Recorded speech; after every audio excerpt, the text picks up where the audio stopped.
ಮಧ್ಯಪ್ರಾಚ್ಯ ಯುದ್ಧ ಹಿನ್ನೆಲೆಯಲ್ಲಿ ಈಗಾಗಲೇ ಹಾಸನದಲ್ಲೂ ಕೂಡ ಗ್ಯಾಸ್ನ ಸಮಸ್ಯೆ ಎದುರಾಗಿದೆ. ಕೆಲವೊಂದು ಹೋಟೆಲ್ಗಳು ಗ್ಯಾಸ್ನ ಅಭಾವದಿಂದ ಬಾಗಿಲನ್ನು ಹಾಕುವಂತಹ ಪರಿಸ್ಥಿತಿ ಎದುರಾಗಿದೆ. ನಮ್ಮ ಎಡಭಾಗದಲ್ಲಿ ನೋಡ್ತಾ ಇದ್ದೀವಿ, ಸುಮಾರು 16 ವರ್ಷಗಳಿಂದ ಓಪನ್ ಮಾಡಿದಂತಹ ಬ್ರಾಹ್ಮಣಿ ಉಪಹಾರ ಏನಿದೆ, ಆ ಉಪಹಾರ ಸಂಪೂರ್ಣವಾಗಿ ಇಲ್ಲಿಗೆ ಕ್ಲೋಸ್ ಆಗಿ ಸುಮಾರು 3-4 ದಿನ ಕೂಡ ಕಳೆದಿರುವಂಥದ್ದು.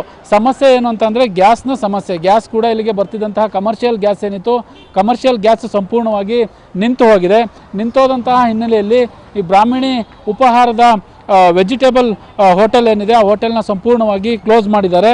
ಈಗ ಮತ್ತೊಂದು ಹೋಟೆಲ್ನ ಮುಂಭಾಗದಲ್ಲಿ ಕೂಡ ಈಗಾಗಲೇ ಇರುವಂಥದ್ದು ಗೊಮ್ಮಟಾದ್ರಿ ಟಿಫನ್ ಸೆಂಟರ್. ಇಲ್ಲಿ ಮೆನುವಿನ ಒಂದು ಚಾರ್ಟ್ ಕೂಡ ಬಳಸಲಾಗ್ತಾ ಇತ್ತು. ಆ ಮೆನುವಿನ ಚಾರ್ಟನ್ನು ಕೂಡ ಈಗಾಗಲೇ ಹಾಕಿಲ್ಲ. ಯಾಕಂದರೆ ಗ್ಯಾಸ್ನ ಅಭಾವ ಹಿನ್ನೆಲೆಯಲ್ಲಿ ಮೆನುವಿನ ಚಾರ್ಟ್ ಹಾಕಿದರೆ ಗ್ರಾಹಕರು ಬಂದಂಥ ಸಂದರ್ಭದಲ್ಲಿ ನಮಗೆ ಈ ಥರದ ತಿಂಡಿ ತಿನಿಸುಗಳು ಬೇಕು ಅಂತ ಕೇಳ್ತಾರೆ. ಹಾಗಾಗಿ ಮೆನುವಿನ ಚಾರ್ಟನ್ನು ಕೂಡ ಈಗಾಗಲೇ ಬಳಸಿಲ್ಲ. ಇಲ್ಲಿ ದಿನನಿತ್ಯ ನೂರಾರು ಗ್ರಾಹಕರು ಕೂಡ ಆಟೋ ಚಾಲಕರಾಗಿರ್ಬೋದು, ಸಾಕಷ್ಟು ಗ್ರಾಹಕರು ಇಲ್ಲಿಗೆ ದಿನನಿತ್ಯ ಬರ್ತಾರೆ.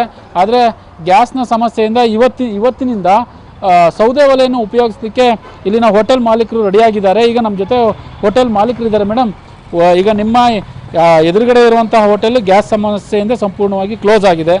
ಈಗ ನೀವು ಮೆನುವಿನ ಆರ್ಡರ್ ಚಾರ್ಟ್ ಏನಿದೆ, ಆ ಚಾರ್ಟರ್ನ ಹಾಕಿಲ್ಲ ಅಂದರೆ ಏನಕ್ಕೆ ಹಾಕಿಲ್ಲ, ಏನು ಸಮಸ್ಯೆ ಏನಾಗಿದೆ ಸರ್? ಈಗ ಗ್ಯಾಸ್ ಸಮಸ್ಯೆ ಆಗಿ ನಮಗೆ 15 ಡೇಸ್ ಆಯ್ತು ಸರ್. ಎಕ್ಸಾಕ್ಟಾಗಿ ಇವತ್ತು 15 ಡೇಸ್ ಆಗಿದೆ. ಕಾಡಿ ನಾವು ಒಂದೊಂದು ಸಿಲಿಂಡರ್ ತಗೊಂಡು ನಮ್ಮ ವರ್ಕರ್ಸಿಗೆ ತೊಂದರೆ ಆಗಬಾರ್ದು, ಒಂದು ಅವರು ಫ್ಯಾಮಿಲಿಗಳನ್ನ ನೋಡ್ಕೋಬೇಕು.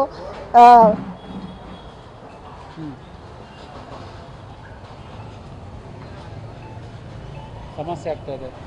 ಸಂಬಳ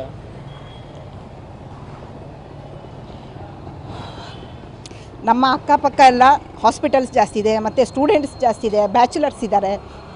ನಾವು ಹೋಟೆಲ್ ಓಪನ್ ಮಾಡೋದಿದ್ರು ಬೆಳಿಗ್ಗೆ ಹೊತ್ತು 6 ಗಂಟೆಯಲ್ಲಿ ನಾವು ಬಾಗಿಲು ಓಪನ್ ಮಾಡೋಕ್ಕಿಂತ ಮುಂಚೆ ಒಂದು 30-40 ಜನ ಬಂದು ನಿಂತಿರ್ತಾರೆ. ನಮಗಿಂತ ಮುಂಚೆ ಬಂದು ಅವರು ಬಾಗಿಲು ತೆಗೆಸೋಕ್ಕೆ ಕಾಯ್ತಾ ಇರ್ತಾರೆ. ಸೊ ಇಂಥ ಪರಿಸ್ಥಿತಿಯಲ್ಲಿ ನಾವು ಅವರಿಗೆ ಆಹಾರ ಒದಗಿಸ್ಕೊಡೋದು ನಮ್ಮ ಕರ್ತವ್ಯ. ಅದಕ್ಕೋಸ್ಕರ ನಾವು ಸತತ ಪ್ರಯತ್ನ ಮಾಡಿ 15 ದಿನದಿಂದ ಇವತ್ತಿನವರೆಗೆ ನಾವು ಒದ್ದಾಡಿ ಇಲ್ಲಿ ತನಕ ಬಂದಿದ್ದೀವಿ.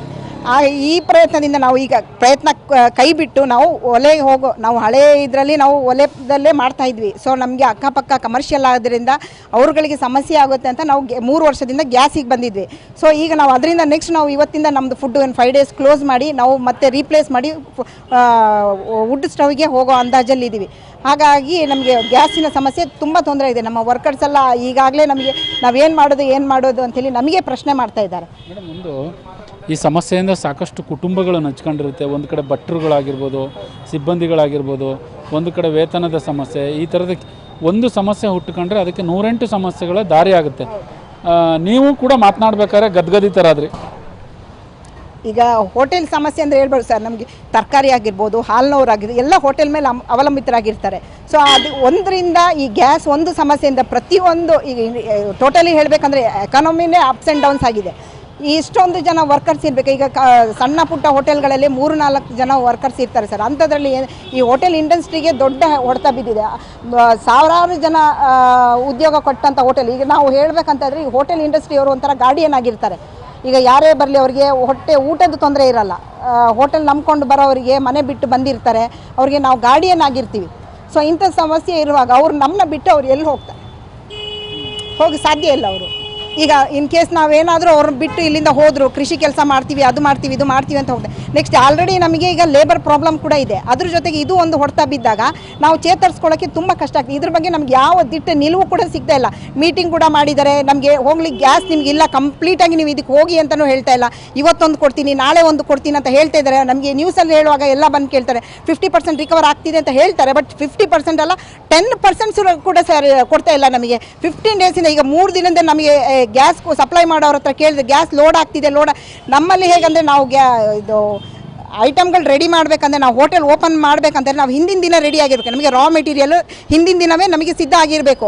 ನಾವು ಗ್ಯಾಸ್ ಬಂತಂತೇಳಿ ಈಗ ರೆಡಿ ಮಾಡಿ ಈಗ ನಾವು ಬಾಗಿಲು ತೆಗಿಲಿಕ್ಕೆ ಸಾಧ್ಯನೇ ಇಲ್ಲ. ನಮಗೆ ಹಿಂದಿನ ದಿನವೇ ಎಲ್ಲ ರಾ ಮೆಟೀರಿಯಲ್ ಬರಬೇಕು. ಅದನ್ನು ನೋಡಿ ನಾವು ಗ್ಯಾಸ್ ನೋಡಿ ಮುಂದುವರಿಬೇಕು. ಈ ಗ್ಯಾಸ್ ಬಂತಂತ ನೋಡಿ ನಾವು ನೆಕ್ಸ್ಟ್ ಸ್ಟೆಪ್ ತೊಗೊಳ್ಬೇಕು. ಆ ಥರ ಪರಿಸ್ಥಿತಿ ಇಲ್ಲ ಸರ್ ಇದ್ರಲ್ಲಿ ಹೋಟೆಲ್ಗಳ. ಕೊನೆಯದಾಗಿ ನಿಮ್ಮ ಅಂದಾಜು ಪ್ರಕಾರ ಎಷ್ಟು ಹೋಟೆಲ್ಗಳು ಬಂದಾಗಿದ್ದಾವೆ ಅಂತ ಹಾಸನ? ಅಂದಾಜಿಗೆ 50% ಆಗಿದೆ ಸರ್. ಆಲ್ಮೋಸ್ಟ್ ಎಲ್ಲ ಸಣ್ಣ ಪುಟ್ಟದವರಿಗೆಲ್ಲ ತುಂಬ ಹೊಡೆತ ಬಿದ್ದಿದೆ, ಹೆಂಗೋ ಮ್ಯಾನೇಜ್ ಮಾಡ್ತಾ ಇದ್ದಾರೆ. ಬಟ್ ಸ್ಟಿಲ್ ಇನ್ 2-3 ಡೇಸ್ ಆದರೆ ಆಲ್ಮೋಸ್ಟ್ ಎಲ್ಲ ಕ್ಲೋಸ್ ಆಗೋ ಚಾನ್ಸಸ್ ಇದೆ ಸರ್. ಓಕೆ, ಇದಿಷ್ಟು ಗೊಮ್ಮಟಾದ್ರಿ ಹೋಟೆಲ್ನ ಮಾಲೀಕರು ಹೇಳುವಂಥ ಮಾತು. ಯಾಕಂದರೆ ಈಗಾಗಲೇ ಸಣ್ಣ ಪುಟ್ಟ ಹೋಟೆಲ್ಗಳೇನಿದೆ ಅವು ಸಂಪೂರ್ಣವಾಗಿ ಬಂದಾಗಿದೆ. ಅವರು ಹೇಳಬೇಕಾದ್ರೆ ಒಂದು ಹೇಳಿಕೆ ಕೊಡಬೇಕಾದ್ರೆ ಅವರು ಕೂಡ ಕೆಲವೊಂದು ಸಿಬ್ಬಂದಿಗಳ ನೆನೆದುಕೊಂಡು ಭಾವುಕರಾಗ್ತಾರೆ. ಯಾಕಂದರೆ ಇದು ಒಂದು ದಿನದ ಸಮಸ್ಯೆ ಅಲ್ಲ. ನಾಳೆಯಿಂದ ನಾವು ಕೂಡ ಸೌದೆ ಒಲೆಗೆ ಹೋಗ್ತಾ ಇದ್ದೀವಿ. ಸಾಕಷ್ಟು ಸಮಸ್ಯೆ ಆಗ್ತಾಯಿದೆ. ಈಗಾಗಲೇ ಹೇಳ್ತಾ ಇರುವಂಥದ್ದು 50% ಗ್ಯಾಸ್ನ ಸಮಸ್ಯೆ ಇಲ್ಲ ಅಂತ ಹೇಳ್ತಾ ಇದ್ದಾರೆ. ಆದರೆ 10% ಕೂಡ ಇಲ್ಲಿ ಗ್ಯಾಸು ಬರ್ತಾ ಇಲ್ಲ, ನಮಗೆ ಸಾಕಷ್ಟು ಸಮಸ್ಯೆ ಆಗ್ತಾಯಿದೆ ಅನ್ನುವ ಮಾಹಿತಿಯನ್ನು ಹೇಳ್ತಾ ಇರುವಂಥದ್ದು. ಕ್ಯಾಮ್ರಾ ಪರ್ಸನ್ ಕಿಶೋರ್ ಜೊತೆ ಪ್ರಕಾಶ್, TV5 ಹಾಸನ.